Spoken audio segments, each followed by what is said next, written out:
If you have a big dream that makes you feel so alive just by simply thinking of it, you want to dance, you want to sing, you want to see the world in a colorful way, but at the same time, this big dream of yours is sometimes making you feel scared at mayroong konting doubt kung para ka ba talaga sa path na ito. Then, my dearest beloved, I want you to remember that God planted that dream in your heart for a reason.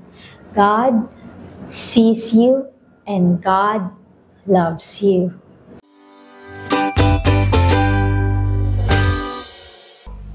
Hi Payaba! If you're new to my channel, my name is Glay and I'm the founder of Kagandahang Taglay and Glimmers in Classrooms. And I am here to share with you some of the glimmers that I receive in this lifetime and how can you cultivate these glimmers in your life so that you can live a flourishing life as God's beloved. And I'm finally back in my content creation, and this is actually inspired by my very loving and beautiful daughter, Bree, my payaba, my beloved. I am starting this series for you and of course for all the other beloveds out there who wants to remember that they are seen, heard, and loved by the divine God. And I want to start this series of sharing some of the glimmers that can help my daughter as she grows up, and maybe para sa'yo na naririto, nakikinig, there's a reason why you are here listening this. Because I want you to remember that no matter what happened in your life, God loves you. And you deserve a flourishing life, your version of success. And let's start this series with the dream. Dreams, oh dreams, big, big dreams, di ba? Most of us, kapag nangangarap, sabi nila, libre lamang ito. So, bakit hindi nasulitin pa? And yes, my dearest beloved, sometimes, itong mga pangarap natin, sa sobrang laki, it can somehow makes us feel a little bit scared, or sometimes can trigger some of the insecurities and doubts sa ating sarili. But I want to start this sharing by first having the foundation that God loves you and God sees you and supports you in your dream. There's a reason kung bakit nandyan yan sa'yo, nakatanim sa iyong puso.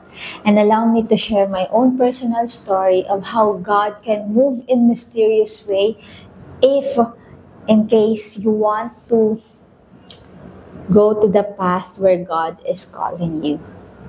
My dearest Payaba, alam mo anak, we grew up in a family na middle class. Yung tama lang.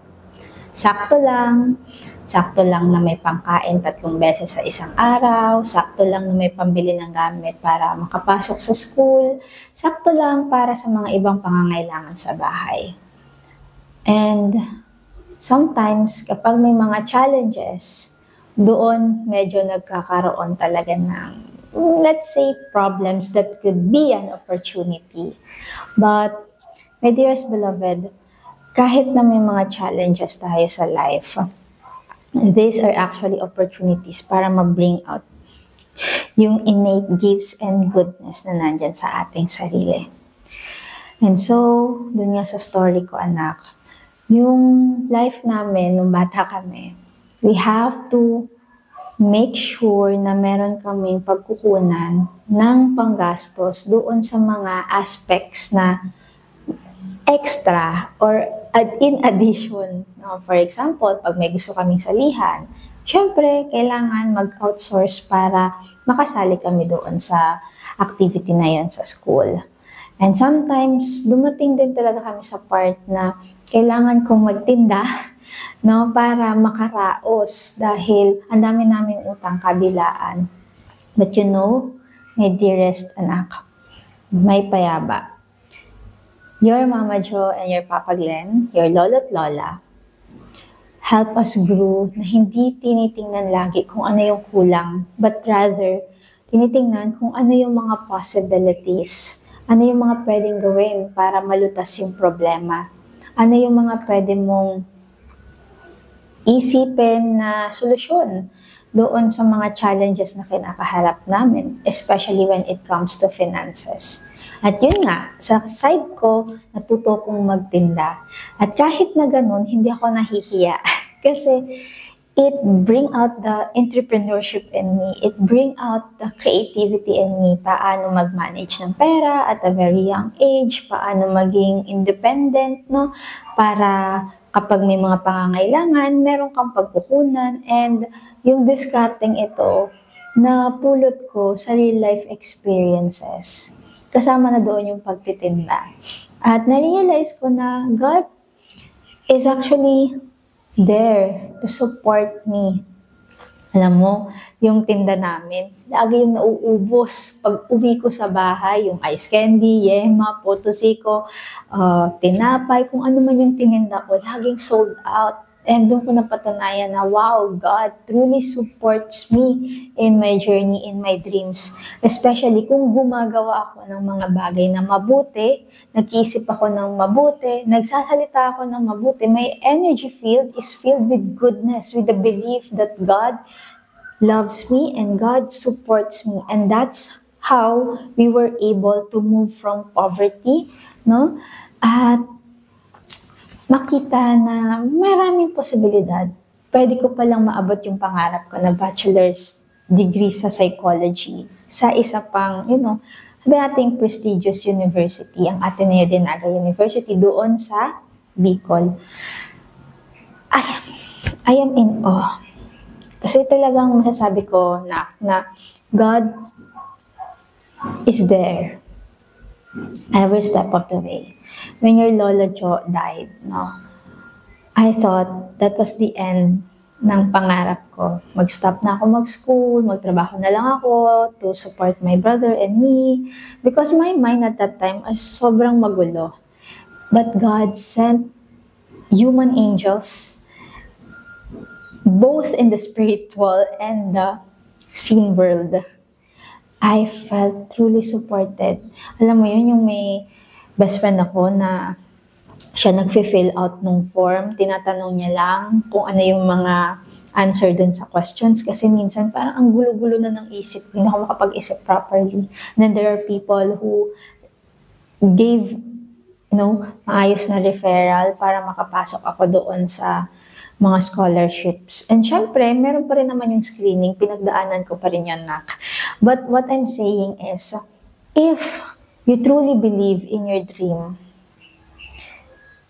at gagawa ka ng aligned actions, aligned thoughts, and you feel in your heart na para sa'yo talaga yun, manalig ka. Have faith that God sees you and God will support you, will find a way para maabot mo yung pangarap na yun. And so, yun nga ang nangyari sa akin. Even in college, I was a working student. Daming mga challenges, pero parang pag binabalikan ko siya, parang siyang miracle at chill na journey. Pero, in a way, may challenge, pero parang, alam mo, na-enjoy mo yung journey. Kaya pag binabalikan mo, ang naaalala mo is mga good memories. And how these challenges brings out kung ano yung innate gifts mo o yung mga skills mo pa na nade-develop habang nag-go on yung journey. And so, my beautiful story is a wonderful testament of how God can really works in mysterious way. At ngayon, as I'm filming this episode, I'm actually in awe kasi I'm finally taking my master's degree in psychology. Diba, nakakakilig. Like, I thought it will never happen because I live in a province. But yeah, God finds a way para masuportahan ka dun sa pangarap na yun.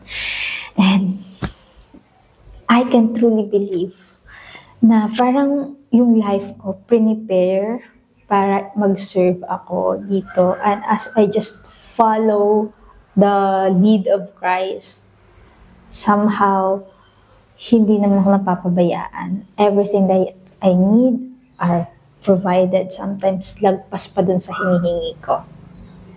And so, my dearest Payaba, if you're watching this right now, I want you to remember that have faith in God.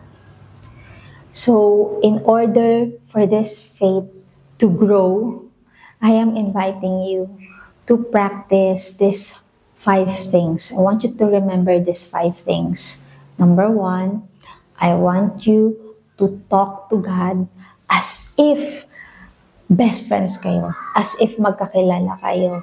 Beshiwaps, gano'n na level.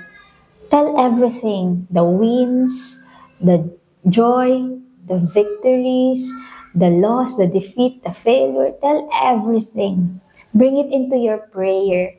Pray with, with that deep relationships as if it's a conversation. Na hindi siya malayo, but rather nandyan siya sa'yo. It's within you and around you, and God is constantly communicating with you. Hence, yung pangalawa kong invitation for you, Payaba, is to listen. I want you to listen. Take a moment to pause. Take a moment to be with yourself and be with God. Hindi lang ikaw yung nagsasalita, but rather ikaw din yung nakikinig.